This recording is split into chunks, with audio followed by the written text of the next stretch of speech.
Hello, this is Nancy. Today we are reading The Natures of Personal Reality, Chapter 2. And the first poem is from section 614. You live without consciously knowing how you maintain this miracle of physical awareness in a world of flesh and time. The atoms and molecules move constantly, forming into cells, tissues, and organs. And all this happens because of the inner portions of your being operate spontaneously, joyfully, freely. All of this occurs because of your inner self believes in you, often even while you do not believe in it. Each person experiences a unique reality different from any other individuals. This reality springs outward from the inner landscape of thoughts, feelings, expectations, and beliefs. So I do believe that everyone has their own realities, and even though we are living in a certain time and space, but the experience each one has is actually different. Alright, and here the conscious mind is meant to make clear judgments about your possession in physical realities. Often false beliefs will prevent it from making these fully egotistic whole ideas will cloud its clear vision. And let's go to the second page. Page 20. The self is not limited. There are no boundaries or separation of the self. You make your own reality. So close your eye and try to sense within yourself the deep feeling tones that I mentioned earlier. And don't use it in the end. Free yourself from concepts and experience the being of yourself and the motion of your own vitality. When you have tried this exercise several times, then feel the deep rhythm go out from you in all directions, as indeed they do. Electromagnetically, they radiate out through your physical being, and in ways that I hope to explain later, they form the environment that you know even as they form your physical image. Page 21. Your environment is the physical pictures of your thoughts, emotion, and belief visible. Since your thoughts, emotions, and beliefs move through space and time, you therefore accept physical conditions separate from you. You are in physical existence to learn and understand that your energy, translated into feelings, thoughts, and emotion, causes all experience. There are no exceptions. So once you understand this, you have only to learn to examine the natures of your beliefs, for these will automatically cause you to feel and think in certain fashions. Your emotions follow your beliefs. Page 25. The great value of the conscious mind lies precisely in its ability to make decisions and set direction.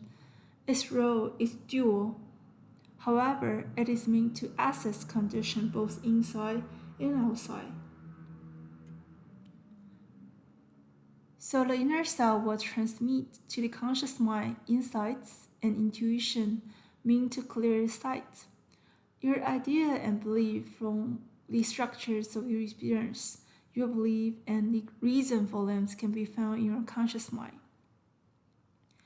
You can change those areas of life with which you are less than pleased, but you must take the responsibilities for your being.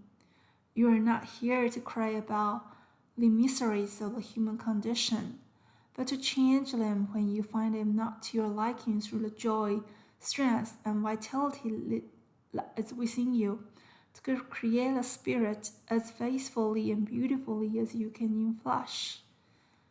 You can accept a suggestion given by another only if it fits in with your own ideas about the nature of reality in general and your concepts about yourself in particular. So it comes to the last page, page 28. If the inner self will manage to work around the blind spots in the reasoning mind, for example, often you will sit out from the barrage of conflicting belief. Particular that is the most life-giving and send this forth in what then appears as a burst of revulsion, Such revelations result in new patterns that change behavior. So, listening to voices both within and without, the conscious mind is able to form belief that are in league with the self knowledge as received from the material and non material sources. You do not have to be blind to be spontaneous. You are not being spontaneous when you discriminately accept as your own, for a fact, every bit of data that comes to you. When you are spontaneous, you accept the free natures of your minds when any spontaneously make decision as the volatilities or non-volatilities of data you receive. You have a hand in the development of your childhood environment. You chose the circumstances. This does not mean that you are at the mercy of those circumstances. It means that you set the challenges to be overcome, set goals to be reached, set a framework of experience through which you could develop, understand, and fulfill certain abilities. You may have chosen a particular things for this existence, a certain framework or conditions, but within this you have the freedom to experiment, create and alter conditions and events. The false beliefs must be weeded out so that the conscious mind can become aware of its source once again and open to the inner channels of splendors and power available to it. The ego is your idea of your physical image in relation to the world. What suggestions and ideas are you giving yourself? Realize that these will be materialized in your personal experience. So this chapter actually gives a great insight into your ability to create a reality that you experienced.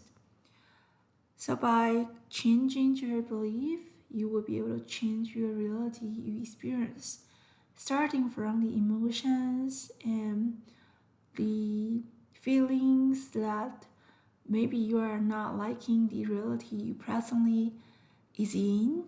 And if you feel like sad or confused right now, maybe take a moment to rest and change the ideas of how reality could be. And maybe in one day or two in physical time, you'll be able to experience differently. So have a good day. I will talk to you later.